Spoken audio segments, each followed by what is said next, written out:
Esse garoto vai receber suas memórias do futuro como um lendário espadachim. Ele está sendo espancado por um grupo de colegas. Todos o culpam, dizendo que por causa da família dele, o clã quase foi à ruína. Uma das garotas arranca umas agulhas envenenadas e começa a testá-las nele. Ela injeta várias, uma por uma, e quando ele está prestes a morrer, tomado pelo ódio, uma espada cai do céu. Ele a vê e sente como se aquela lâmina fosse familiar. Assim que a segura, memórias começam a voltar. 100 anos de treinamento, até alcançar o pico da arte da espada. Ele então diz: eu me lembro, a partir de agora, serei o líder absoluto do clã. No dia seguinte, ele se despede da mãe. Enquanto isso, os valentões estão esperando por ele, achando que tinha morrido. Mas quando o veem se aproximando, já ficam animados para espancá-lo de novo, até perceberem que sua aura mudou completamente. Um deles tenta acertar um golpe, mas o protagonista agarra a cabeça dele e o joga no chão, deixando o cara inconsciente e todo mundo de boca aberta. Ele encara o grupo e diz: a partir de agora, quem mexer comigo vai pagar as consequências. O garoto de cabelo branco parte para cima dele com uma adaga, mas o protagonista o intercepta num instante, torce o braço e quebra todas as articulações.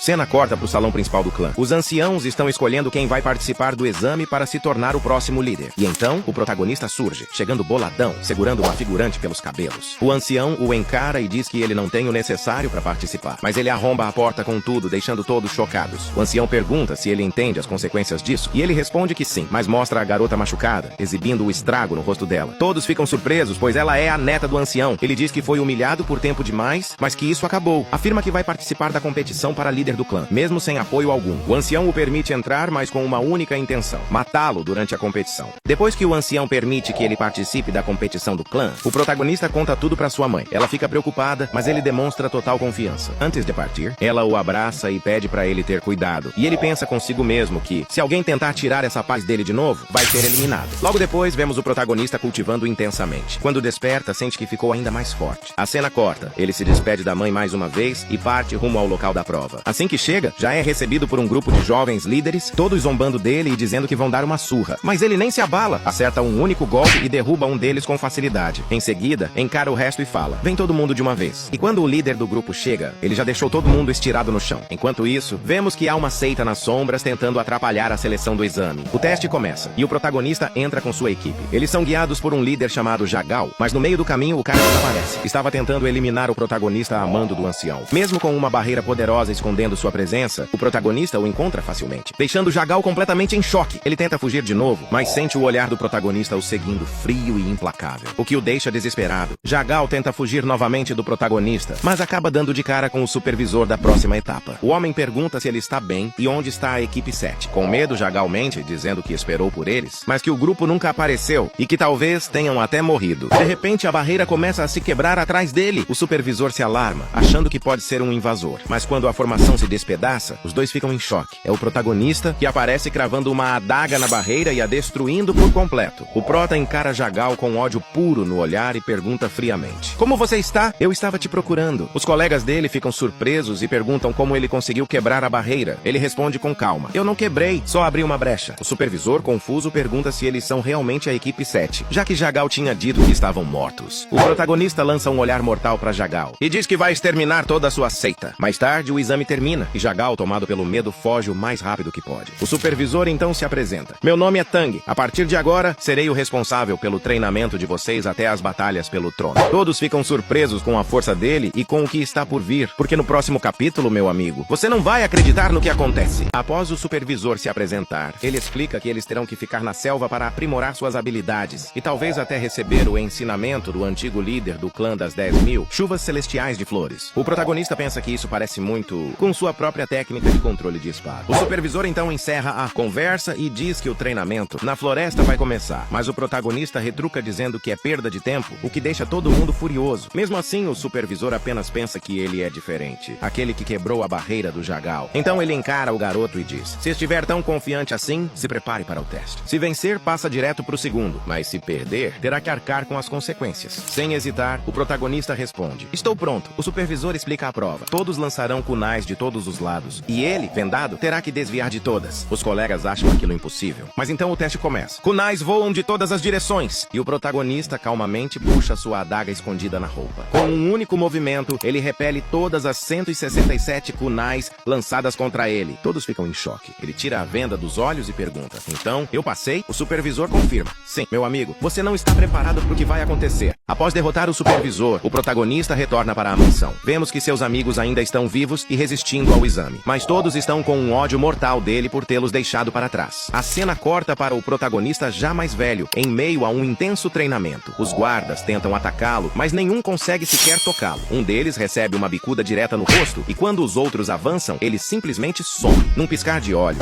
ele surge no alto, cercado por vários anéis flutuantes. Ele os lança com precisão, e vemos que são afiados como lâminas, cortando superficialmente um dos guardas. Antes que alguém possa reagir, ele os faz explodir com uma força controlada, lançando todos pelos ares. O supervisor observa tudo, surpreso com o poder do garoto, mas ainda mais impressionado por ele ter contido sua força para causar apenas ferimentos leves. Ele se aproxima e pergunta: "Você mesmo criou essa técnica?" O protagonista responde calmamente: "Sim." O supervisor, ainda chocado, comenta que seria quase impossível escapar de um ataque daqueles e pergunta como ele conseguiu desenvolver tal habilidade. Com um olhar firme, o protagonista diz: "Eu dominei a técnica mais antiga e poderosa do clã Tang, os olhos do fluxo de corrente." O supervisor fica sem palavras, incapaz de acreditar no que ouviu. Então, o protagonista sorri e diz que em 2 meses seus amigos voltarão. Ele se mostra animado, lembrando que, em sua vida passada, só tinha seu mestre como companheiro, mas agora, finalmente, tem pessoas que pode chamar de amigos. E se preparem, porque o que vem no próximo capítulo, você não vai acreditar. Chegou o dia dos amigos do Prota voltarem. Eles ainda estão carregando um ódio por ele. Eles pensam que ele fugiu, mas sem perceber, ele está atrás deles. Eles ficam em choque e notam que ele ficou mais forte. Ele abraça eles e um já fica se mijando por ele. Começa a reunião de líderes para discutir sobre os participantes. Eles falam sobre os que se sobressaem. O Jagal fica com tanto medo do Prota que nem fala dele na reunião, pensando que os outros parecem comuns perto do Prota, lembrando dos seus feitos e vendo que a mina que o Prota bagaçou está atrás de vingança. O Ijong está mais com o Prota, mostrando suas habilidades com veneno, e ele simplesmente toma o veneno. O Prota percebe que ele fica mais forte tomando veneno e o humilha, deixando-o mais furioso para fazer mais veneno para ele, o deixando muito overpower. Ele agora consegue matar um ancião com sua força atual. Ele se pergunta se está no nível dos líderes das outras seitas, que são muito fortes. Ele pensa que, se fosse o ele de antigamente, destruiria a seita facilmente. Vemos a figurante testando um veneno incrivelmente poderoso, pensando em sua vingança contra o Prota. 1 ano se passou e o supervisor está dizendo para eles escolherem um líder pro grupo, aquele que vai disputar as batalhas arriscando a própria vida. Sem pensar 2 vezes, todos escolhem o protagonista. Com isso, o supervisor entrega a ele um elixir super valioso da família Tang, deixando todo mundo encantado. Mas o doidinho do Prota recusa. Ele fala que não precisa disso, e sim dos 10 venenos mais fortes do clã Tang, deixando todos em choque e com vontade de espancar ele na hora. O tempo passa e o supervisor anuncia que as partidas do clã Tang começam amanhã. Todos se despedem do Prota desejando boa sorte. Ele deixa ser acertado de propósito e diz: "Somente esse soco vai me acertar, até eu voltar." Logo depois ele se despede e já corta pra maluca pensando que a hora da vingança chegou. O torneio começa e vemos que o Jagal tá vigiando o Prota, mas o protagonista o nota e o corta, quase deixando o Jagal cego. Ele fala: "Se tivesse demorado um pouco mais, teria ficado sem as vistas." Logo em seguida vemos uma mulher toda ferida, dizendo que conseguiu fugir do psicopata que tá matando todo mundo do exame quando alguém aparece atrás dela. Ele vai se aproximando e... Opa! Encontro vocês no próximo capítulo! Ele vai ganhar um poder absurdo depois que um dos líderes da Aliança da Morte Negra descobre que seu filho foi morto. Furioso, ele abre as portas do salão e ordena a seus soldados que aniquilem todos que carreguem o sobrenome Tang. Anoitece e vemos o protagonista jantando calmamente. Depois ele se deita e admira a lua antes de adormecer. A garota maluca o encontra, mas não o reconhece. Mesmo assim, decide matá-lo ali mesmo, usando um veneno. Só que ele desperta a tempo. Agarra ela pelo pescoço e diz com frieza que, se quiser continuar viva, vai responder tudo o que ele perguntar. Ele então se lembra dela. Confusa, ela pergunta como ele sabe seu nome. Ele a encara e diz, com um olhar sombrio, se dessa vez deve desfigurar o rosto dela completamente. Enquanto isso, vemos Jagal observando tudo de longe, murmurando que o plano já era. De repente, ele vê um exército se movendo, dentro de uma formação. São 2 líderes da Aliança, da Morte Negra com suas tropas. Ele pensa em avisar a seita Tang, mas desiste, achando que eles mesmos acabarão matando o protagonista. De volta à cena, a garota reconhece o protagonista e, disfarçadamente, tenta usar o veneno contra ele. Mas ele é mais rápido, toma o frasco de sua mão, a força a ajoelhar-se, segura seu rosto e diz que vai fazê-la beber o próprio veneno. Desesperada, ela revela que aquele é um dos 10 venenos lendários do clã Tang, deixando o protagonista chocado. Ele se pergunta como algo assim foi parar nas mãos dela, mas logo pensa que talvez aquilo seja uma oportunidade, um verdadeiro elixir para ele. A garota implora para ser libertada agora que confessou, mas ele apenas a encara com um olhar furioso furioso e responde que ainda não acabou. Do nada, ele bebe o veneno diante dela, deixando-a completamente atônita. Ela sorri, acreditando que ele selou seu próprio destino. Ele, por outro lado, comenta que o veneno tem gosto de morango. Em seguida, seu corpo começa a pegar fogo. A garota começa a gargalhar, vendo as chamas o consumirem, acreditando que aquele seria o fim dele, já que ninguém jamais sobreviveu a um dos 10 venenos do clã Tan. Mas então ela fica em choque. O fogo se apaga, e ele continua a segurá-la com força. Agora ficou picante, ele diz. A garota fica sem reação, sem entender como ele resistiu a algo tão mortal. O protagonista então aperta o pescoço dela até ela ir de arrasta pra cima. Ele vai dizimar a Aliança do Norte. Após eliminar a maluca, ele percebe que a formação está sendo desativada e sente mais de 200 inimigos se aproximando. Ele pensa que isso tem a ver com o clã Jagal e sorri, dizendo que essa é uma ótima hora para testar seu novo poder, dizendo que, na partida do Veneno Gu, sobreviver é um privilégio de apenas um. Corta para Jagal, que avisa ao supervisor que há inimigos invadindo a competição. O supervisor, assustado, pergunta quem ousou invadir. Jagal responde que é o líder do clã da Espada da Lua Negra, Ma In-Hu. O supervisor fica em choque e ordena que todos se apressem para impedi-lo. Mas Jagal mente, dizendo que nunca esperava por essa invasão e que o inimigo já alcançou o local onde estão os participantes, tornando impossível intervir. O supervisor, em desespero, fala que só resta confiar nos jovens do clã. Enquanto isso, vemos o protagonista massacrando todos os inimigos. O líder do clã inimigo encontra o corpo do próprio filho, ficando furioso. Ele grita para seus subordinados, dizendo: procurem em cada canto dessa formação, destruam todos os ratos do clã Tang. Nenhum deles sobreviverá para contar a história. Alguns figurantes comentam sobre a fúria do líder. Um deles diz que é por causa da morte do filho, mas, num piscar de olhos, uma agulha envenenada perfura o pescoço dele, matando-o instantaneamente. Os outros ficam em choque, entram em posição de combate, mas antes que possam reagir, uma chuva de agulhas cai sobre eles, eliminando todos de uma vez. O protagonista observa a cena, impressionado com sua nova habilidade. Ele puxa rapidamente as agulhas de volta para sua mão e parte, deixando para trás uma pilha de corpos. As notícias chegam até o líder do clã, dizendo que alguém está exterminando todas as patrulhas enviadas. Ele fica sem reação. Um dos líderes informa que, em menos de uma hora, já perderam 100 homens. O líder então se enfurece e diz que quem está por trás disso só pode ser o assassino de seu filho e que ele mesmo irá lidar com o invasor. Ele ordena que os discípulos restantes fiquem com o segundo líder e parte em direção ao inimigo. Enquanto caminha, ele percebe algo estranho. Está calmo demais. Ele avisa aos discípulos que partirão dali em uma hora e no prota aparece dizendo: quem foi que disse isso pra você? Não pretendo deixar vocês saírem vivos daqui. O líder se assusta. Não sentiu a presença dele se aproximar. Quando olha ao redor, percebe que todos os seus discípulos já estão mortos. O protagonista caminha lentamente até ele e pergunta: você é o líder? Ele vai matar o líder da Aliança do Norte. Após eliminar os discípulos do segundo líder do Norte, ele se aproxima e pergunta se ele é o líder. O homem pensa que, novamente, nem sentiu o protagonista descer da árvore. Ele imagina que deve ser ele quem matou o filho do líder Ma In-Hu. Fica em choque. Num piscar de olhos, o protagonista puxa todas as agulhas e, em instantes, o homem fica surpreso, dizendo que isso só pode ser usado por um alto mestre que alcançou a iluminação. Ele sorri, dizendo que o protagonista gastou toda a sua energia interna. Nunca ouvi falar de um cara como você no clã Tang, ele provoca. O protagonista responde que, se ele ouviu ou não, não importa, para alguém que está prestes a morrer. O segundo líder fica em fúria, ativando sua habilidade e ficando maromba. Ele parte para cima do protagonista, mas o protagonista, com um simples movimento, para seu soco. O homem fica em choque, pensando como ele conseguiu parar seu golpe no poder máximo. O protagonista sorri e pergunta se aquele é o poder máximo dele. Depois, diz que vai dar um tempo para ele tentar aumentar seu poder, deixando o oponente sem reação. O segundo líder se lembra de seu passado, quando recebeu sua técnica, tornando-o incrivelmente poderoso. Ele volta ao presente, percebendo que esse garoto diante dele superou completamente aquela técnica. O protagonista sente o poder do veneno que bebeu, o dragão do veneno de fogo,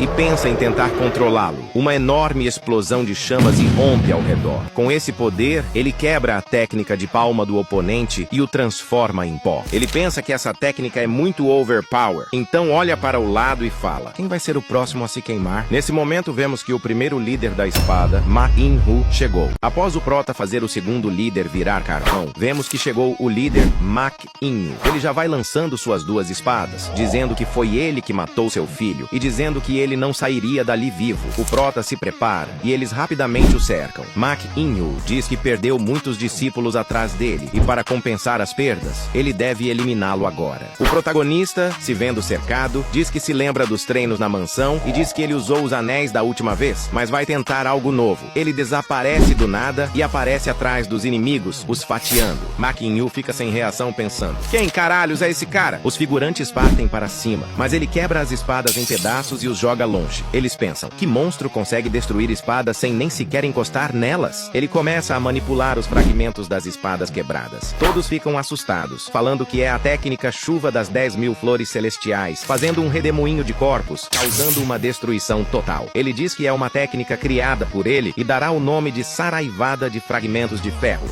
O líder Mak In-woo diz que não precisa tremer com a sua técnica da espada silenciosa. Ele acabará com ele, dizendo que irá moer o prota. Ele parte para o ataque, falando que irá esmagar ele. O prota saca sua adaga e começa a se defender de todos os ataques do Mak In-woo sem nenhuma dificuldade, até achando entediante. Mak In-woo crava sua espada no chão exausto, perguntando como ele conseguiu quebrar sua técnica da espada. O prota fala que já compreendeu a técnica da espada silenciosa, e Mak In-woo fica espantado ao ver que o prota dominou a técnica da espada silenciosa. Ele pergunta como ele dominou a técnica tão rapidamente. O prota diz que não é difícil controlar a energia para dominar a técnica, deixando Mak In-woo em choque. Ele diz para ele não ficar surpreso, porque ele vai mostrar uma técnica. Mak In-woo pensa: uma habilidade? E se assusta com a aura do prota exalando. Ele mostra que consegue aumentar o tamanho da espada com aura, deixando Mak In-woo em crise. O prota mostra uma habilidade que abre uma cratera no meio da floresta. Ele olha assustado para o prota, pensando que ele alcançou um nível muito alto. O prota dá uma olhada de morte para ele, e com isso, Mak In-woo sai correndo. O prota diz que está deixando ele irritado, e diz que vai acabar com ele da maneira Klantang. Ele lança os anéis cortantes contra ele. Ele tenta se defender dos ataques, mas acaba bem ferido e sem um braço. O prota aparece dizendo que acabou a brincadeira. Ele reativa os anéis cortantes e o corta em pedaços. Ele pensa que agora acabou e eliminou todos os inimigos. Ele fala que vai voltar para casa e fazer todos que humilharam sua mãe e tentaram o matar pagarem. Diz que será olho por olho. Após ele eliminar todos da Seita do Norte, ele parte para a Seita Jagal. Eles estão conversando todos preocupados quando Jagal sente uma energia familiar e o protagonista aparece atrás dele. Sua amiga grita o nome dele e pula em seus braços perguntando se ele machucou. Jagal fica em choque, se perguntando como ele voltou. Ele olha para Jagal com um olhar tenebroso. Jagal disfarça na hora, pensando que está lascado agora que ele não morreu. O protagonista pensa que, se pudesse, o mataria ali mesmo, mas não pode fazer nada que o incrimine agora. O supervisor pergunta se ele está bem. Ele o cumprimenta, falando que está bem. O supervisor pergunta o que aconteceu lá, mas o chão começa a tremer e Jagal percebe que a barreira está quebrando. Quando ela se desfaz, o protagonista diz: como vocês estão vendo isso que aconteceu? E todos ficam surpresos, com os corpos por todo lado. O supervisor fala que isso é ridículo. Ele encontra o corpo do líder da espada silenciosa e todos ficam em choque. O protagonista fala que havia muitos, mas que não deu muito trabalho, deixando o supervisor surpreso. Ele pensa: o moleque já alcançou os feitos do antigo líder. Vemos então um invejoso se corroendo de raiva, dizendo que isso não ficará assim. O supervisor declara o fim das partidas do Klantang e diz que o vencedor é o nosso protagonista, afirmando que ele trará o renascimento do Klantang. Todos se ajoelham perante ele. O protagonista observa e diz com voz firme que sabe o que eles querem e que fará isso acontecer, só basta que confiem nele. Ele diz que voltará para a casa principal e pede que se preparem. O protagonista vai meter o louco pra cima dos anciões no próximo episódio. Após o prota falar que estava voltando para o clã, vemos que o ancião é informado de que os guerreiros trouxeram os participantes da competição. Ele pensa que a sua neta deve ter ganhado, mas avisam que não a viram no meio dos que voltaram, deixando-o em choque. Vemos que eles chegaram e todos ficam surpresos, se perguntando quem é ele. As minas já ficam gamadinhas no prota. A amiga dele fala que aquele é seu pai e para dar uma força para ele futuramente. Um dos líderes chega e fala com Jagal que todos irão para sua mansão, mas o supervisor diz que não irão, porque não está nas normas do clã. O líder fica furioso, dizendo que o executará por questioná-lo, mas o prota interfere, perguntando se existe alguém com mais autoridade que o líder do clã. O líder pergunta quem no mundo é ele, e o prota responde que é o ganhador da competição, deixando-o surpreso. Ele logo vai reportar para o ancião e ele diz que isso é impossível, que era impossível ele perder para sua neta e ainda ter ganho do seu discípulo psicopata. Voltamos para o prota falando com ele, dizendo quem ele acha que é. Só porque a vaga de líder está vazia, não quer dizer que os anciãos mandam ali. O cara diz que ele nem foi oficialmente reconhecido como sucessor. O prota suspira com um olhar sério e diz: basta. Então solta uma aura esmagadora, assustando o ancião. Ele pensa que se o irritar ainda mais, irá morrer. O prota Prota, num piscar de olhos, aparece atrás do ancião e diz que não seguirá a ordem de nenhum ancião. E fala para dizer aos outros que com o fim da competição, o reinado deles acabou. Ele manda os anciões virem contra ele. Eles ficam irritados e falam que vão avaliar suas capacidades. Ele está dizendo pro seu tio que venceu a competição, o deixando surpreso. Vemos que um figurante que o ameaçou antes fica com medo dele após sua vitória. Ele fala para ele tomar cuidado a cada passo que der, amedrontando-o. Vemos que, no passado, os anciões culparam a mãe do Prota pela queda do clã. O ancião chega dizendo que, se ele acha que pode desafiar os anciões, e vemos que todos os anciões estão ali presentes. O terceiro ancião fala para trazer o Prota para fora, e ele aparece. O terceiro ancião pergunta como ele se atreve a reivindicar o trono de líder do clã. Ele diz que já provou sua capacidade, deixando todos putos, e que matou sua neta, o deixando furioso. O ancião parte pra cima dele. Ele fica sem acreditar. O Prota parou seu golpe com uma mão e dá um olhar ameaçador. Ele tenta lançar outro golpe, mas o Prota retira o antídoto do bolso, joga no chão e diz que foi obra do terceiro ancião, deixando os outros surpresos. Ele diz que ele não escapará da punição do clã e que sua neta o espera. Ele fala para os anciões corruptos do clã que ninguém tirará o assento de líder dele. Um se rebela dizendo como ele ousa, mas o Prota diz que seu discípulo era um traidor. O ancião fica furioso, dizendo que era mentira, mas aparece outro mostrando sua coroa como prova de que seu discípulo era traidor. O ancião fica sem chão, os outros ficam contra ele e num piscar de olhos, o Prota arranca um braço dele. Ele fala que ele não pode escapar da acusação de abrigar um espião, dizendo que dessa vez será só um braço. O ancião agradece pela misericórdia, mas vemos que ele está escondendo um veneno para atacar na traição. O Prota percebe, corta sua mão. Os outros perguntam se ele ficou doido, mas percebem o veneno que estava escondido. Ele fala que é uma vergonha para um ancião e o elimina sem misericórdia. Após ele mata o segundo ancião, ele pergunta se eles o reconhecem como líder. Todos ficam em choque. Sua mãe recebe a notícia da vitória e fica feliz. Eles estão em uma reunião, mas os anciões não parecem felizes com isso. Passa-se um tempo e Jagal é chamado. Vemos que ele já está como líder. O Prota fala para Jagal que quer uma formação instalada na seita. Jagal diz que não pode, mas o Prota mata seus amigos num instante e diz que se lembrará do que ele fez na competição, deixando os intrusos entrarem. Se ele achou que o Prota deixaria barato, o Prota diz que só cobrará que façam uma formação para proteger seu clã. Jagal se nega e o Prota diz para ele pensar bem, porque dependendo da resposta, ele irá pessoalmente ao seu clã. Jagal, com medo, diz que fará a formação. O Prota diz, com um olhar firme, que confia que ele terminará rápido. Vemos que seus amigos estão no salão principal. Eles falam formalmente, mas o Prota dá uma gargalhada e diz que são amigos, pedindo para agirem normal com ele quando estiverem sozinhos. Com isso, eles relaxam. Ele diz que ajudou o pai da Iori e queria saber como ajudar os outros dois. Um de seus amigos diz que estava esperando a oportunidade para falar sobre a morte de seu pai e quem estava envolvido nisso. O Prota diz para ele continuar. Ele conta que seu pai ouviu um dos líderes do Salão do Veneno falando mal da sua mulher, a mãe do Prota, e foi defendê-la. O avô do amigo do Prota interferiu e o expulsou com raiva. Depois, envenenou o pai do Prota, matando-o. E também envenenou o líder, tomando o cargo dele. O Prota fica com raiva e diz para o amigo se preparar, pois vai apagar completamente o Salão do Rei dos Remédios. Ele diz que acabará com o Salão do Rei dos Remédios. Avisam para o líder que estão sendo atacados. O exército do Prota já está aniquilando o inimigo. O líder do clã chega causando destruição. Perguntam por que ele está fazendo isso. Seu amigo pergunta onde está seu avô. Eles falam que não sabem. O Prota fala com o supervisor e ele os decapita, deixando os outros surpresos e diz para eles não testarem sua paciência. Eles falam onde ele está. Um local horrível. O Prota chama ele para entrar e diz para seu exército eliminar todos. Eles entram na caverna. O Prota encontra o avô do rapaz. Eles o veem em um estado grave, mas o Prota diz que irá salvá-lo. Ele usa sua habilidade que consome qualquer veneno. O velho vai voltando à cor normal e logo abre os olhos. Ele confunde o Prota com seu pai, mas o Prota explica o que aconteceu depois dele ter adormecido. O Prota o cobre e diz que tem planos para ele. Lá fora, com todos eliminados, vemos o atual líder, que fica surpreso com o velho vivo. O Prota diz que é seu fim. Ele tenta fugir, mas o Prota lança uma agulha envenenada nele, o matando. O restante tenta fugir, mas o supervisor diz que não sobrará um sequer. Com isso, o Prota sai do local deixando um lago de sangue. Vemos que ele acha um elixir de fogo. Ele fica com água na boca e diz que consumirá ele. Ele o consome e diz que realmente é poderoso, mas não como o do dragão de fogo. Vemos que alguém pede para entrar em seus aposentos. É sua mãe, e ela o abraça. Ele diz que tem um presente para ela e dá para ela um elixir. Ela aceita e mostra sua aura, dizendo que também não é fraca. Ela começa a cultivar o elixir. Seu corpo entra em chamas e ela começa a ter dificuldade, mas o Prota aparece e ela vê que é seu filho ajudando. Ele dá um conselho e ela consegue extrair o elixir completamente. Já corta para o Prota chegando no salão principal com ela. O Prota chega no salão principal com sua mãe, deixando todos surpresos. Ele anuncia que ela será a líder do clã Tang, deixando os anciões surpresos. Ela diz que agradece a todos por estarem presentes e diz que só estará como líder até o Prota atingir uma certa idade. Ela diz que começará a reunião e já anuncia os novos líderes do Salão do Rei dos Remédios. Também renomeia o pai da Iori como gerente geral e diz que não perdoará mais líderes corruptos no clã. Vemos o Prota feliz, vendo seu clã de cima do monte. Ele diz que agora está feliz tendo bastantes amigos nessa vida. Vemos uma mulher falando com um líder, dizendo que Ma Qingyu foi derrotado e para acabar com o clã Tang logo. Ele pergunta se ela está zombando dele. Ele fala que Maki o desobedeceu e por isso morreu. Já corta pro Prota lembrando do seu passado, dizendo que ficará mais forte para que ninguém perturbe o clã Tang, para que ninguém ouse incomodá-lo. O tal líder diz para seus subordinados convidarem o líder do clã Tang para uma reunião em breve. E vemos ele agradecendo sua mãe pelo trabalho duro. Ela diz que foi assustador voltar depois de tanto tempo. Ele pergunta por que ela está suprimindo seu poder novamente. Ela explica que é uma técnica do antigo líder. Ele escondia seu verdadeiro poder para pegar seus inimigos de surpresa, mostrando seu verdadeiro poder quando necessário. Ela também explica que essa técnica corporal tem outro benefício, dizendo que com ela, ele também consegue deixar sua pele quase impenetrável, com escamas de dragão. O Prota fica de boa, mas de repente sua amiga chega pedindo ajuda, falando que sua irmã vai morrer. Ele fica sem entender nada. Ela fala que sua irmã tem os meridianos de um clã perdido que manipula o gelo, e por ela não praticar a arte do gelo, ela sofre com condições terminais. Ele vai tentar ajudar. Quando chega, a casa está igual um freezer. Ela diz que a condição da irmã piorou. Ele fala que não consegue garantir a vida dela. A amiga desaba, pensando que é o fim, mas ele diz que irá tentar, porém pode correr o risco dela morrer no processo. Ela pede para salvar a irmã. Ele fica sem jeito, pois tem que pegar vocês sabem aonde, mas quando toca, imediatamente sente que o poder é imenso. Ele tenta reagir, mas começa a congelar. Ele se concentra e começa a usar sua técnica do veneno para tentar engolir o gelo. E funciona. Ele diz que não demorará. Quando ela acorda, se depara com o Prota a tocando e fica toda corada. Sua irmã grita seu nome e parte para o abraço. Ela olha para a irmã e fala que foi ele quem a salvou, mas o Prota está concentradíssimo. O Prota não é besta, né? Ele abre os olhos e fica sem jeito. E para ajudar, o pai dela chega. Rapaziada, aguardem o próximo capítulo que vai estar emocionante, se é que me entendem.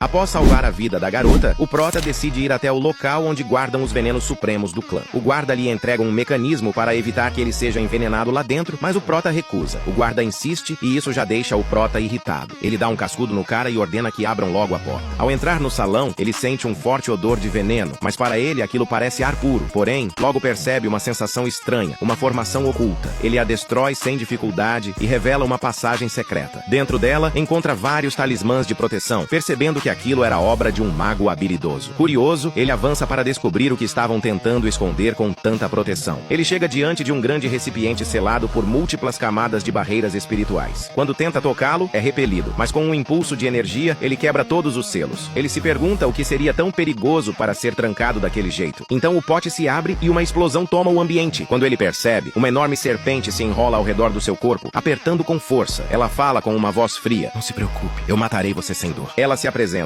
A cobra branca dos chifres azuis, uma besta venenosa lendária. Ela tenta corroer o braço do Prota com seu veneno ácido, mas se assusta quando percebe que o corpo dele está absorvendo a toxina como se fosse alimento. Ele a agarra pelo pescoço e começa a sugar ainda mais rápido. "Pare, se continuar, eu vou morrer", ela implora. Ele responde com frieza: "E por que eu pararia?" Desesperada, ela oferece um acordo. "Se me poupar, eu me tornarei seu espírito guardião. Poderei fornecer veneno para você sempre que precisar." O Prota pensa por um momento. Não seria nada ruim ter uma fonte infinita de veneno supremo. Então ele aceita. Ela cria um selo espiritual, se ligando à sua alma. Do lado de fora, os guardas sentem uma pressão esmagadora vindo do salão. Uma aura que nunca haviam sentido antes. A porta se abre e o Prota aparece com uma armadura de escamas de dragão cobrindo seu corpo. Após ganhar um poder novo, a serpente aparece dizendo que era o espírito guardião do antigo líder do clã e que ele a selou. Seu guarda chega correndo, avisando para ele correr. Estavam sendo atacados pela facção do mal. Vemos duas pessoas encurraladas. Um deles diz que é o fim, mas o Prota chega e fala para eles darem um passo para trás. O inimigo zoa da cara do Prota, mas num piscar de olhos é derrubado, deixando todos surpresos. Ele diz que irá destruir todos. O Prota lança duas agulhas, aniquilando mais da metade. Um deles, se achando o maioral, parte para cima com um machado, mas ele destrói o machado com a própria mão, deixando o sujeito sem entender nada. O Prota ativa um tornado de agulhas, eliminando todos. Ele pergunta se o convidado está bem. Ele responde que sim. O Prota diz que conversará sobre isso mais tarde. Já em sua mesa, eles contam que lutaram contra o líder da Morte Negra, mas ele era um monstro com habilidade sem igual que os derrotou com facilidade. O convidado diz que veio pedir ajuda ao Prota para eliminar as facções do mal que estão ameaçando as seitas ortodoxas, mas o Prota recusa na cara dura. Marcam outra reunião com a mãe do Prota. Ali falam que as alianças justas devem se ajudar. O Prota se enfurece e pergunta onde eles estavam quando o clã Tang foi quase aniquilado. Eles oferecem dinheiro e o Prota aceita na hora. Quando eles partem, sua mãe pergunta por que ele ajudará por dinheiro. Ele responde que os mataria mesmo sem isso. O assassino está está se aproximando da garota segurando duas cabeças. Ela implora pela sua vida, mas ele dá um sorriso macabro e a decapita. Rapidamente corta para o prota correndo. Ele encontra uma caverna e começa a cultivar para evoluir para o nível transcendente. Ele desperta com uma explosão de ki, abrindo seus meridianos. Os ossos dele começam a quebrar para se fortalecer, causando muita dor. Com uma explosão, ele evolui. Ele testa seu novo poder, destruindo uma rocha com os dedos. Vemos o psicopata torturando um figurante. Ele fala que o cara teve azar de encontrar logo ele no exame, não deu nem chance de se defender. Ele se pergunta por que está pensando no Tang nesse momento. O maluco diz que já que ele vai morrer, vai revelar que é um espião da Aliança da Morte Negra. O figurante fica em choque e diz que chegou seu fim, mas ele sente algo e fica travado. O prota chega, dizendo que sentiu algo e veio ver. O prota diz que se lembra do rosto do figurante todo bagaçado, mas não lembra dele. Ele fala que ouviu o maluco dizer que era um espião e diz que vai capturá-lo primeiro, puxando uma agulha envenenada. O psicopata está no chão com um ódio mortal e enquanto o prota está distraído, o cara se levanta e tenta cortá-lo ao meio, mas se surpreende ao ver que não o acertou. O prota segura seu ombro e o elimina com um único toque. O figurante fica surpreso e o prota diz que não tem tempo e se despede abrindo um portal. Vemos na Aliança da Morte Negra o pai do infiltrado percebendo que seu filho morreu. Furioso, ele abre a porta com raiva, dizendo para seus homens que... Opa, encontro vocês no próximo capítulo. Enquanto isso, Jagal chega com sua neta ao clã. Ela diz que irá conquistar o protagonista com certeza. Ele está com medo do prota e pergunta se ela realmente consegue. E ela responde que não existe homem que não a queira. Mas galerinha, a do prota tá ganhando, hein? Quando eles chegam, ficam chocados ao ver a mãe do protagonista. Jagal nem percebe, mas sua sobrinha se apaixona pelo prota na hora. Ela se apresenta e a líder diz que ela se parece com ela quando era mais nova, deixando a garota toda feliz. Ela dá aquele charme pro protagonista, mas quando olha de canto de olho, vê que o prota tá cagando pra ela. Os dois ficam incrédulos. Ela pensa, como assim? Todos me querem. Mas o protagonista está lá, pensando apenas na sua deusa. Ela jura que fará ele notar ela, meus amigos. Guerra de waifus declarada. Corta para as irmãs conversando. A mais nova diz que está apaixonada, ficando toda corada. A mais nova fala que teve uma ideia e sai arrastando ela. Na sala do prota, a novinha fala que quer acompanhar o protagonista na reunião dos clãs como sua serva. As duas irmãs chegam dizendo que querem ir também como guarda-servas dele. Quando elas veem a outra garota, já rola faísca. O prota diz que não vai levar a irmã da amiga dele. A menina finge estar bem, mas chora baixinho. Ela chama o protagonista para fora e fala que sabe que ele gosta dela também. Então por que não a levar? O protagonista responde que não sabe o que acontecerá lá e não vai arriscar a vida dela. Então ele parte para a reunião de clãs. Ao chegar na cidade, ele encontra um ferreiro e vai olhar algumas espadas. O ferreiro percebe que ele entende do assunto e corre para pegar uma arma especial. Quando o protagonista vê, ele congela. É a espada matadora de demônios, do mesmo nível da que ele usava em sua vida passada. Quando o prota vê a espada, chega um intruso dizendo por que ele não tinha mostrado aquela espada para ele. Mas o prota nota uma aura estranha vindo de alguns guardas. A cobra diz que é aura demoníaca. O cara diz para ele se afastar, que irá matar o ferreiro. Mas o prota dá um peteleco nele e diz que no nível dele não será capaz de usar a espada adequadamente. Então pergunta qual a relação dele com a seita demoníaca. Um guarda dele diz que irá acabar com a vida do prota e decapita os próprios companheiros, assustando até o Yong. Ele fala para seus amigos eliminarem o resto. O prota diz que eles fedem, deixando-os irritados. Ele fala para eles se preocuparem com ele, já que está com aquela espada. Eles perdem a cabeça e dizem que irão matá-lo partindo para cima do prota, mas ele os joga longe. O cara se pergunta como, já que ele foi mais rápido. Mas quando olha pro prota, já é tarde demais. Seus capangas ficam incrédulos com a cena. Ele diz que a espada é uma obra de arte, e o ferreiro diz que achou o seu dono. O restante vai para cima do prota, mas com um simples balanço da espada, ele acaba com todos. Suas amigas perguntam quando ele aprendeu esgrima. Vemos que o pai de Yong é da seita demoníaca. Seu servo chega ferido falando que seu filho está sendo atacado por um agressor mascarado. O prota aponta a espada para Yong, mas seu pai chega com um exército dizendo para liberá-lo ou não poupará a vida do prota. Ele aparece com seu filho e pergunta o que ele fará para pará-lo. Sua amiga diz que são muitos. O prota diz que sente sua energia e que a Aliança da Morte Negra pode até deixar passar, mas ele não. O líder fala para seus subordinados usarem seus poderes demoníacos e diz que irá matar ele. A cobra diz que são muitos e pergunta qual é o plano. O prota diz que é simples. Vai cortar todos. Ele usa uma técnica que parece parar o tempo, cortando todos ao meio, deixando o líder e todo mundo sem entender nada. Ele diz que sente uma pressão esmagadora vindo do prota e se ajoelha pedindo para poupar o filho. Yong tenta ofender o prota e é morto na frente de seu pai. O líder fica em fúria vendo aquilo. O prota diz que ele está irritado e que as famílias que ele matou sentiram o mesmo. O prota o elimina. A cobra diz que ele fica cada vez mais impressionante e que quando crescer, se tornará um monstro. Após o protagonista conquistar sua espada, ele chega ao seu próximo destino. Vemos aquela mulher misteriosa, totalmente obcecada em matar o prota. Enquanto isso, o protagonista está cultivando, mas a serpente espiritual o xinga de desgraçado monstruoso, porque tentou de todas as maneiras atrapalhar sua concentração e falhou. Agora ele está em seu subcontinente, treinando sua técnica com a memória de seu mestre do passado. Ele diz que essa técnica ainda não está ao seu alcance e que se fosse no passado, aquele único golpe teria destruído uma cidade inteira. Quando ele desperta, suas amigas estão rabiscando o rosto dele como se fosse um quadro. Logo, a mulher anuncia o início da competição e diz que o espadachim Sang será o responsável pelo evento. O prota observa e comenta que aquele cara já alcançou o Reino do Fogo. O filho do antigo líder do norte sobe na arena, pedindo vingança contra o protagonista. Sang chama o prota para o ringue. Ele sobe e seu oponente convoca seus guardas, mas o prota diz que não precisa dos dele, o que irrita ainda mais os inimigos. O espadachim Sang gosta da ousadia. Os oponentes avançam ao mesmo tempo, mas o protagonista derruba os dois com agulhas envenenadas, tão rápidas que nem o espadachim conseguiu acompanhar. O prota, entediado, diz que esperava mais. O desafiante diz que vai esmagá-lo, mas é eliminado rapidamente. Todos ficam de boca aberta. Sang comenta que em menos de meia hora, o prota eliminou mais da metade dos participantes. Chegam então 3 homens com o corpo totalmente endurecido como múmias, dizendo que agora será seu fim. O prota lança agulhas, mas eles repelem com a pele. O primeiro avança. Ele desvia e enfia uma agulha direto na testa. O segundo parte para cima, mas o protagonista o segura pela cabeça e pergunta: sua língua também é dura? Ou só a pele? O terceiro, o líder, tenta atacá-lo na surdina, mas erra. O prota responde com um golpe poderoso, mas o homem defende. O protagonista então o agarra pelo pescoço. O inimigo ri, dizendo que esperava exatamente isso e ativa uma técnica que suporta e suga a vitalidade do alvo. Mas o prota continua calmo. Ele lembra do ensinamento do mestre. Se o inimigo suga seu ki, basta deixar que ele sugue veneno. O vilão é transformado em pó. Até o espadachim Sang fica boquiaberto com o que acabou de ver. Quando o protagonista olha para o palco, aquela mulher está segurando a garota como refém. Ele pergunta por que ela está fazendo isso. Ela diz que é simples, para que o espadachim mate o protagonista por ela. Sang fica furioso, mas ela ameaça tirar a vida da garota. Sem saída, ele avança até o prota e com tristeza nos olhos diz: não é nada pessoal, me desculpe. O espadachim Sang encara o protagonista. O prota diz que está pronto. Sang responde que gosta do espírito dele. O prota libera sua aura e deixa o espadachim chocado. Ele diz que o prota não é humano. Sang comenta que ele estava escondendo esse poder o tempo todo e admite que o prota já o superou há muito tempo. O protagonista diz que está pronto para aprender com Sang. Sang pensa como ele pode ter tanto poder sendo tão novo, dizendo que essa pressão esmagadora se parece com a do antigo líder. Com isso, ele se prepara para o confronto e diz que precisa acabar em um único golpe. Mas o prota também se prepara e avisa para Sang tomar cuidado, pois ele ainda não sabe controlar seu próprio poder. Os dois se chocam, causando uma explosão de ki que alcança os céus, deixando até líderes que estavam longe completamente assustados com essa pressão. O líder distante também percebe o impacto. Corta para Sang, todo dilacerado. Quando os anciões chegam, vem Sang morto em pé. Eles perguntam como isso aconteceu. A maluca joga a culpa no protagonista, fazendo todos avançarem contra ele. O prota diz que foi uma pena terem lutado assim e diz que reconhecia Sang. Ele joga a espada para cima, estilhaçando os inimigos. Eles dizem que ele está usando técnicas sujas, mas o prota responde que isso é o suficiente para eles. Ele cria um tornado cortante, eliminando vários oponentes. Os anciões começam a gritar que precisam pará-lo. A serpente diz que eles são patéticos. O prota grita para sua amiga que alguns irão passar por ele. Ela diz que está tudo bem e fala para ele mandar todos para o inferno. Ele responde que é exatamente o que vai fazer. O protagonista lança um golpe e destrói um ancião. Ele diz que eles não são páreos para ele. O último ancião parte para cima levando todos. Eles prendem o protagonista em uma pilha de pessoas. O prota diz que eles estão dispostos a ir longe demais e os elimina com um único golpe, deixando a mulher em completo choque. Após o prota fazer um massacre, a maluca taca fogo na garotinha, deixando todos sem entender nada. Ela se prepara para se matar, mas o prota corta suas mãos e tenta salvar a garotinha. Ele diz que ela machucou alguém inocente e não deixará ela morrer assim tão fácil. Ela diz que não, isso não fará o líder perdoá-lo. Num piscar de olhos, o líder chega e avista Sang morto e a garotinha queimada. Ele fica em fúria e emana uma aura intensa, levando a amiga do prota a se questionar se ele era realmente humano. O prota se prepara para lutar, mas ele passa por ele em silêncio total. A maluca diz que tudo é culpa do prota, dizendo para vingá-los, mas ele cobre a garota, pega em seus braços e vai saindo lentamente. A maluca grita dizendo para vingá-los e ele responde que isso é inútil. O prota pisa na cabeça da mulher falando para ficar calada, pois sua paciência tem limite, e diz que se ela não se calar, ele arrancará sua língua. Ele amarra a garota. Sua amiga pergunta se ele está louco indo atrás do líder. Ele fala que está indo esclarecer as coisas, dizendo que não pode deixar o clã Tang em perigo. Já na seita deles, vemos o líder recebendo a notícia do médico de que sua filha não resistiu. Ele fala que ficou mais forte para não perder ninguém, mas tudo isso foi inútil. Ele, em fúria, seu olho muda e suas mãos viram garras, e ele diz que vai erradicar todos. E o prota chega com a maluca amarrada. O prota chega no clã, a serpente pergunta se ele sabe que existem dragões. Ele diz: que conversa é essa? Ela responde que o líder da seita não é um humano, e sim um dragão. Ele fica confuso. Ela continua dizendo que eles nascem como humanos, quando a energia do céu e da terra se acumulam, dizendo que eles podem destruir nações inteiras. O prota pergunta se ela tem alguma prova disso. Ela fala que conhece bem porque é um espírito e lutava do lado do antigo líder, caçando dragões malignos. O prota fica meio incrédulo. Ele fala que é meio inacreditável e se pergunta o quão forte era Muyong para caçar dragões. A serpente diz que nem todos são maus. Existiu um que era bom, o dragão azul, responsável por matar os dragões maus. Mas Muyong, sem saber, o matou. Por isso começou a caçar dragões maus como punição pelo seu seu erro e diz que pela perda do líder, ele se tornará do mal. O prota chega. O líder pergunta se ele está desesperado para entrar na cova do leão. Ele explica o que aconteceu e fala que foi culpa da maluca. O líder a puxa e a queima, e diz que o prota é o próximo. O prota, vendo que não tem jeito, parte pra cima, mas ele para sua espada com a mão e diz que acabará com todas as seitas. Vemos a mãe dele se perguntando se seu filho está bem. O supervisor chega correndo, dizendo que estão sob ataque, deixando sua mãe em choque. O confronto começa. O prota diz que mesmo usando todos os seus golpes letais, ele nem se arranha. O líder diz que a técnica do prota é superior à do seu finado irmão. O prota diz que além dele esquivar dos golpes, ele ainda está o analisando. Então ele vai com ainda mais velocidade, lançando vários golpes simultâneos, e o líder finalmente se fere. Mas o líder vai pra cima e o prota defende por pouco, porém ele lança um chute o jogando longe. Ele usa a espada para parar, mas não percebe que o líder já está em cima dele. Eles colidem os golpes, quebrando tudo. Eles saem trocando golpes numa velocidade além da compreensão. O líder diz que não achava que a luta seria tão equilibrada, e diz que a usará para ganhar experiência. O prota percebe que sua espada está ficando danificada, mas numa descuidada, o líder agarra sua cabeça e desfere golpes simultâneos nele. Mas ele dá um corte vertical e parte pra cima tentando cortá-lo, mas percebe que cortou somente a roupa. O líder pergunta como ele lidará com isso. Lança um golpe poderoso e diz que nem ele consegue lidar com isso. Mas vemos um corte na bola de energia. Ele fica surpreso e vemos que o prota cortou ao meio o ataque e já vai pra cima sem medo, deixando ele sem reação. Vemos que o cortou bem fundo. O prota sorri, dizendo que ele falou que o usaria como degrau, mas fala que isso não acontecerá e que o líder sairá morto dali. Ele começa a desferir vários golpes nele, mas o líder quebra o chão, deixando o prota surpreso. O líder fala como ele ousa ficar diante dele e lança um ataque, mas o prota corta seus golpes e vai pra cima, e a pancadaria continua. O líder lança um golpe contra sua espada e dá outro golpe, mas ele defende. Mesmo assim é jogado longe. O líder não perde tempo e vai pra cima acertando um golpe esmagador e diz que o prota realmente achou que o venceria. Mas o prota sorri e diz que está superestimando muito seu clã. Vemos que no seu clã sua mãe está fazendo um estrago contra os inimigos. E volta para o prota dizendo que quem cairá hoje não será seu clã, e sim o líder. Ele repere seu ataque e lança um ataque poderoso, mas o líder é muito resistente. Meu Deus, galera, esse cara não morre. Ele lança outro ataque no prota, afundando o peito dele e o jogando longe. Essa o prota sentiu. A cobra começa a falar pra ele sair dessa. Ela joga seu veneno na boca dele para o acordar. Quando ele acorda, o líder já está vindo. A cobra fala que eles estão lascados. O líder vem lançando um golpe mais poderoso até agora, mas o prota lança outro na esperança de pará-lo. Sua mãe sente uma forte explosão e fala que é lá que seu filho está lutando. O prota está só o bagaço, mas o líder ainda está de pé. Filha da mãe monstruoso, galera! Ele está cada vez mais perto de virar dragão. Ele diz que se tornará a nova lei e diz que ficará acima de todos, se tornando o governante do mundo. A batalha não para. Coitado do prota. Está sendo amassado e jogado longe contra a parede. Ele já está sem forças. Mas o líder não tá pra brincadeira e já lança um golpe poderoso. O prota diz que é loucura, vendo o estrago que o golpe faz, quase o acertando. Ele some do campo de vista do prota, mas a serpente diz que ele está lá em cima. E então ele mostra uma técnica que seu finado irmão deixou pra ele. A arte da palma da cobra negra. O prota observa e do céu descem duas cobras gigantes negras. O líder diz que essa é uma técnica que ele aprimorou, sendo sua técnica definitiva. O prota olha, pensando, agora eu tô lascado. As duas cobras vêm descendo dos céus. Ele diz para a cobra reunir toda sua energia venenosa. A cobra pergunta se ele é maluco de aceitar o golpe de frente. Ele responde que se não revidar, muitas pessoas inocentes morrerão e diz para ela confiar nele. A serpente se pergunta de onde vem toda essa confiança. Ela concentra seu veneno na espada, falando para ele não morrer. O prota diz que irá parar essa técnica. Ele pula de frente com o golpe e diz que essa técnica é o pico da sua técnica de perfuração. O líder, olhando de cima, vê linhas de corte e pergunta, como ele? Então vemos nosso prota indo até ele, cortando as cobras ao meio e arrancando um de seus braços. A serpente fala que ele realmente atravessou aquele golpe, dizendo que ele é um monstro, mas sua espada quebra com tanto poder. O líder está perplexo. O prota pega os fragmentos da espada quebrada, puxa sua adaga e diz que irá terminar com isso agora. Ele cria um tornado e a pancadaria continua. O prota está desferindo vários golpes no líder, e ele grita que se recusa a ser derrotado. O prota vê uma abertura e lança um ataque, cortando seu outro braço. O líder fica em choque, e o prota já lança outro golpe. Mas o líder diz que ainda não acabou, que não é o fim. Mas o prota diz que acabou sim, e que esse é o preço por ter desafiado seu clã. Vemos que o prota abriu um buraco em seu peito. O líder pergunta que técnica é essa que está deteriorando seu corpo lentamente, e a cobra diz que ele inventou essa técnica na hora da luta. O prota diz que usou sua energia avassaladora para liberar sua força venenosa. Ele guarda sua adaga, dizendo que acabou para o líder, que ele nunca deveria ter ousado atacar seu clã. O líder cai no chão, dizendo que não pode morrer. Enquanto o prota está distraído conversando com a serpente, não percebe o dragão vindo pelas costas dele. Num susto, ele se defende e fala que ele não morreu e ainda se transformou num dragão completo. O prota fala, agora lascou! A cobra se irrita e sai do corpo do prota, dizendo para ele deixar eles em paz. Mas o prota grita dizendo que ele já descansou. O prota diz, agora acabou. E cai um pedaço do chifre do dragão em sua cabeça. A cobra diz que será bom ele pegá-lo e transformar em uma arma. A cobra pergunta por que ele está em silêncio. E ele diz que se as circunstâncias fossem outras, eles teriam sido amigos. Ele mata o grande líder e parte para seu clã. Lá, sua mãe está lutando com um dos líderes dos inimigos. Eles estão no mesmo nível, mas num descuido, ela é acertada e jogada longe. O oponente oponente diz que o líder está a caminho e vai finalizar a mulher, mas um de seus guardas usa seu braço para parar o golpe. Ele pega a cabeça do guarda para finalizá-lo, mas sente uma pressão esmagadora. Quando olha para trás, está o prota. E ele joga as cabeças dos anciões e do líder em sua frente. Ele fala que dará uma chance para ele ir embora antes que se junte a eles. O oponente grita que é mentira, mas o prota diz que ele era forte e que o derrotou sozinho. Ele fica em espanto e diz que ele está no mesmo nível do antigo líder, e todos saem correndo. O prota pergunta se ele vai fugir. Ele diz que não e fala que logo estará com seus irmãos. O prota manda ele vir. Ele vai para cima e o prota o parte ao meio, dizendo que o reinado deles chegou ao fim. Um tempo depois, vemos o guarda que sacrificou seu braço pela líder. O líder pergunta como ele está. Ele diz que está bem, dizendo que um braço não foi nada. Ele afirma que seu mérito deve ser conhecido e pergunta se ele já pensou em usar somente uma espada. O guarda pergunta o que o líder quer dizer. O líder diz que o ensinará a esgrima de canhoto, deixando-o mais forte do que antes. Ele se emociona e diz que será uma honra. Jagal está só o bagaço e diz que é muito trabalho. O prota aparece perguntando se a culpa é dele. Jagal dá um pulo, dizendo que ele já voltou e que ainda bem que não está ferido. O prota o elogia e diz que contaram que ele defendeu o clã e ele responde que não foi nada. Mas vemos, em sua lembrança, que ele queria fugir e foi sua neta quem não deixou. O prota agradece por ele manter sua palavra. Ele se despede e Jagal diz que é difícil ouvir essas palavras do prota. O prota diz que, da próxima vez, não pense em desertar durante uma crise. Ele responde que sim, todo assustado. O prota comenta que, felizmente, o clã não sofreu muitos danos. Depois de uns dias, o prota leva seus subordinados para o porão do clã que ele derrotou, onde há uma fortuna. O prota diz que, provavelmente, o líder exigia tesouros para melhorar as técnicas dos outros. Ele fala com seu guarda para levar tudo de valioso para o clã principal. Um tempo se passa e uma nova guerra começa, dessa vez contra o clã demoníaco.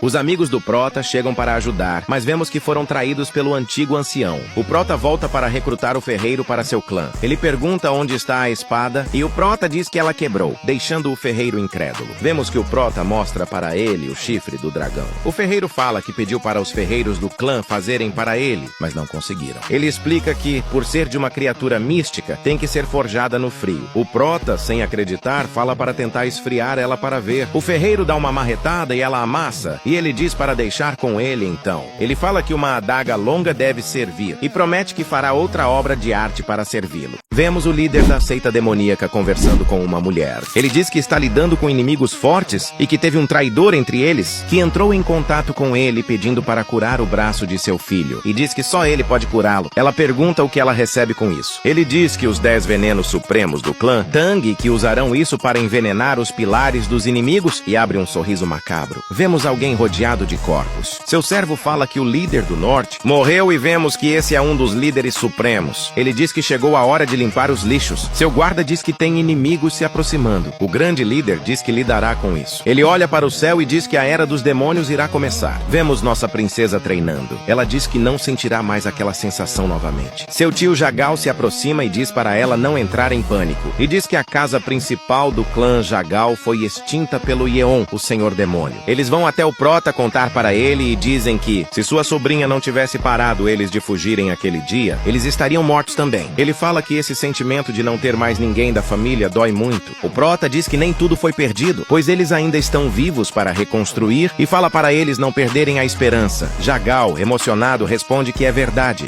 O subordinado avisa que o líder da seita Wudang quer vê-lo. Ele fala para deixá-lo entrar e diz para Jagal ir descansar um pouco. O líder de Wudang diz que veio pedir apoio ao clã Tang, já que são os próximos a serem destruídos pelo senhor demoníaco. O prota diz que já está sabendo, mas recusa. Ele fica perplexo e exalta a voz, dizendo que as seitas devem se ajudar. O prota diz para ele tomar cuidado com as palavras, perguntando quem ele pensa que é para falar assim, e pergunta onde eles estavam quando seu clã estava à beira da aniquilação. O espadachim fica assustado com sua pressão, mas o prota diz que não pretende deixar o senhor demoníaco continuar com suas matanças. Ele fala que seria mais fácil ele mesmo administrar as seitas justas. O espadachim diz que é uma ótima ideia. O prota diz que aceita, mas que precisa de mais gente para ajudar, e o espadachim aceita. espada. Ele diz que o centro será em Sichuan e que estabelecerão uma nova aliança marcial. Vemos o Jagal criando a nova sede marcial e o Prota se assusta com a quantidade de pessoas reunidas para entrar na aliança. Jagal diz que todos vieram por causa da reputação do Prota e diz que até deram o título para ele de Dragão da Espada Venenosa. O Prota diz que até que combina com ele. O Prota diz que dará uma demonstração de força. Jagal chama um dos líderes da aliança, Jaun, o Shaolin. Eles se preparam para a luta. Jaun libera seu poder e o Prota observa. Ele vai pegar alguma arma e vemos que, uns dias atrás, o ferreiro disse que sua adaga estava pronta. A adaga presa do dragão branco. O monge vai para cima causando uma explosão, deixando todos surpresos. E vemos que o Prota parou o golpe só com sua adaga. Jaun fica incrédulo com isso. O Prota balança sua adaga e vemos que ele acabou com o escudo do monge. O Prota se prepara e lança uma rajada de golpes contra o monge. Todos desprezaram, perguntando como aquilo é possível. O monge se ajoelha diante dele e diz que reconhece sua força. O Prota manda ele se levantar, vemos o Prota olhando para a lua e Jagal o chama, dizendo que foi uma bela demonstração de força. Um cara o chama perguntando se aquela técnica era do seu antigo mestre. O Prota pergunta quem ele pensa, que é para reconhecer essa técnica, e diz que o fantasma da espada foi um membro do seu clã. Quando novo, era judiado pelos membros do clã, mas antes de completar 20 anos, ele já tinha dominado todas as técnicas do clã. Logo depois foi embora. Cerca de 10 anos depois, ele ganhou fama como o fantasma da espada. Depois disso, os anciões do clã tentaram persuadi-lo a voltar, mas ele dizia que sua espada ainda não estava completa. Depois ele sumiu por anos, e depois de muito tempo, sua família encontrou seu túmulo.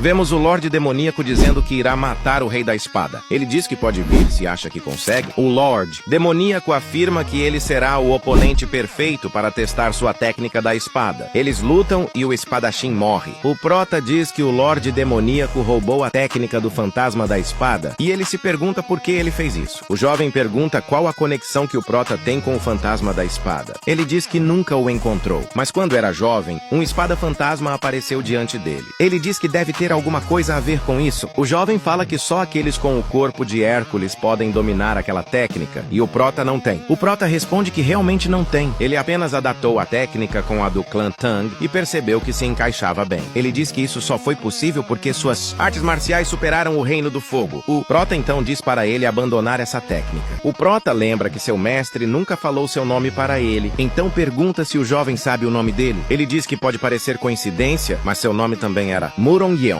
O jovem termina dizendo que seguirá seus conselhos e irá embora. O Prota o chama, fala para esperar, já que são irmãos de artes marciais, e diz para ele entrar na aliança, prometendo que o ajudará a alcançar o que deseja. Mano, o Prota tá de boa na reunião quando um guerreiro invade, desesperado dizendo que os amigos dele foram envenenados. O Prota já fica puto, solta uma aura assassina absurda e pergunta, quem foi? Os mestres até tremem. A serpente tenta acalmar ele. Sua intenção assassina tá vazando, respira. O guerreiro explica. No meio da batalha surgiu o demônio do veneno e envenenou geral. Corta pro Tang, preso em correntes. A mulher aparece. Eu sou a curadora de demônios. Confia. Mas só vai funcionar se você aprender a técnica demoníaca da imortalidade. Tang lembra da sua vingança e decide abrir mão de tudo. Vemos ele regenerando o braço. Pergunta quão forte é a técnica e ela solta. Só o mestre do culto conseguir derrotar isso. O cara cospe sangue. O veneno é insano. Já os amigos do Prota estão fugindo, carregando os envenenados, quando uma sombra aparece na frente. O servo pergunta por que eles pararam e do nada, o cara passa igual um raio. E diz quanto tempo, hein? E simplesmente decapita todos os inimigos como se fosse vento. O taoísta já tá quase chorando. Ele chegou, o Prota vira e manda. Vocês estão bem? E aí, rapaziada, será que o Prota consegue matar um imortal? Comenta aí. Ele vê a situação dos seus amigos e diz que felizmente consegue curá-los no seu nível atual. Seus colegas imploram para que ele os ajude. Chegam inimigos e ele diz para seus amigos segurarem eles até que ele termine a desintoxicação. Eles falam que vai ser difícil, já que são os dois líderes que vieram atacá-los. O Prota olha e diz que ouviu falar deles. Eles são dois mestres demoníacos supremos. Eles partem para cima dizendo que irão acabar com isso agora. Os amigos do Prota gritam que darão a vida para segurá-los. O Prota diz que finalmente chegou e vemos uma explosão. Vemos que é o líder Jaun, dizendo que tomará conta deles. Eles trocam golpe, mas Jaun ainda é mais forte. Um dos inimigos diz que terá que usar aquela técnica, e a mulher pergunta se ele tem certeza. O monge parte para cima, e a velha usa uma técnica de fogo demoníaco, falando para o monge ir até ela, pois ela o matará. O monge apenas olha. O Prota está desintoxicando seus amigos e vê que é um dos 10 venenos supremos do clã Tang, e diz que já sabe quem são os traidores. Ele só se pergunta quem é o demônio venenoso, mas do nada, o Prota sente uma pressão surpreendente surpreendente. Ele pergunta o que é isso. Vemos o monge olhando e ele se pergunta como pode existir uma energia tão feroz. O demônio diz que refinou a energia demoníaca ao extremo, permitindo que residisse um deus maligno na própria espada. Até o monge treme. A velha lança um ataque e o monge defende, mas logo em seguida vem o velho demoníaco. O prota olha de lado e vê o braço do monge voando.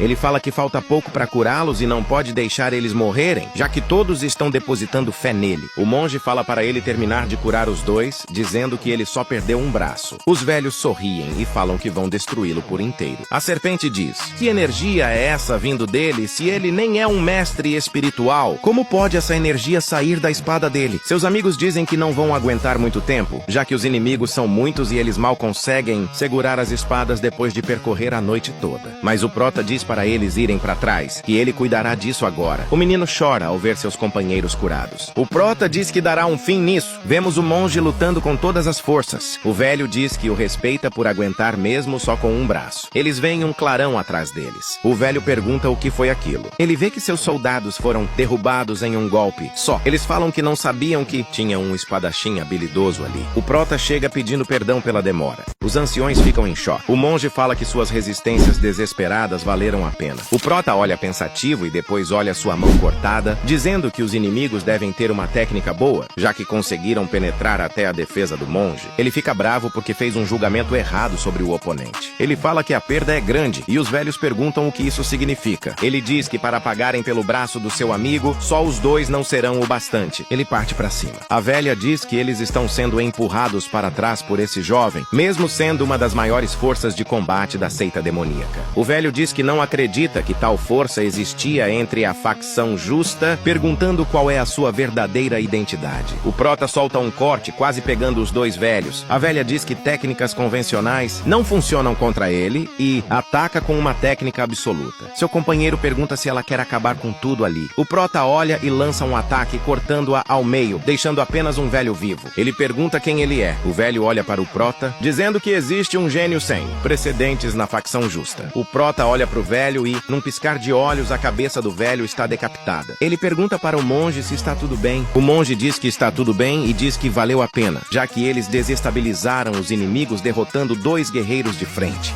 Ele pede desculpas, dizendo que deveria ter sido mais cuidadoso com a situação. O monge mostra seu braço e diz para ele não se lamentar, pois enquanto não exterminar os demônios, ele não perderá o espírito. O prota pensa que eles têm sorte de ter alguém como ele ao lado. O monge fala que aquela energia sinistra ainda permanece, mesmo depois do velho morto. O prota diz que é verdade, que mesmo depois de morto, sua intenção de matar permanece. O monge diz que eliminará essa energia ruim antes de partir, dizendo que tem uma técnica de purificação secreta da arte budista. Ele afirma que terminará rápido para eles partirem. A serpente grita, dizendo para o prota pará-lo, pois a energia está vindo da espada. De repente, uma aura enorme aparece de frente com o monge, deixando-o paralisado. O prota o puxa e tenta cortar aquilo. Ele pergunta se o monge está bem, e o monge diz que sim. O prota olha e diz que cortou com toda a sua força, mas aquilo não desapareceu. O monge diz que no momento em que tocou na espada, aquilo devorou a energia verdadeira. Eles se perguntam o que é aquilo e ficam com cara de espanto, dizendo que aquilo está tomando forma. O prota pergunta para a serpente se ela sabe o que é aquilo. Ela diz que é um timimório que nasce de um único rancor acumulado por um longo tempo. Ela diz que essa técnica é proibida há tempos e que quem está fazendo isso deve estar tentando reviver essa técnica novamente. Vemos que o demônio tomou forma. Ele vem na direção do prota, grita morra e salta contra ele. Mas o prota lança vários cortes. Mesmo assim, o prota diz que não sente nada ao cortá-lo e percebe que aquela coisa ignora os golpes lançados contra ela. A serpente diz que é normal os ataques não fazerem nada contra ele, já que ele é um espírito mal criado a partir do pensamento. A cobra fala para deixar com ela e continua, dizendo que mostrará sua força. Ela diz que é um espírito maligno que viveu por mais de 1000 anos. Uma neblina toma conta do local. O espírito mal fica confuso. O prota diz que tem muitos olhos observando e manda ela acabar logo com isso. A serpente responde que está entendido. Vemos então ela em sua forma final bem grande. A serpente diz que para uma criatura como ele, até que ele é bem forte, mas afirma que não é tão forte quanto ela, que acumulou força por mais de 1000 anos. Em seguida, ela engole o espírito. Os amigos do prota perguntam se ele está bem, e vemos a serpente devorando o espírito maligno. Eles dizem que, como esperado, aquela neblina era uma uma técnica do Prota. O monge diz que nunca viu algo como aquilo antes. O Prota pergunta se eles podem levar aquelas pessoas embora primeiro. Eles ficam sem entender e dizem que ele não pode simplesmente ir ao quartel-general do inimigo sozinho. Ele responde que precisa impedir que surjam mais monstros, como aquele, e diz que ainda tem coisas a acertar com um certo alguém.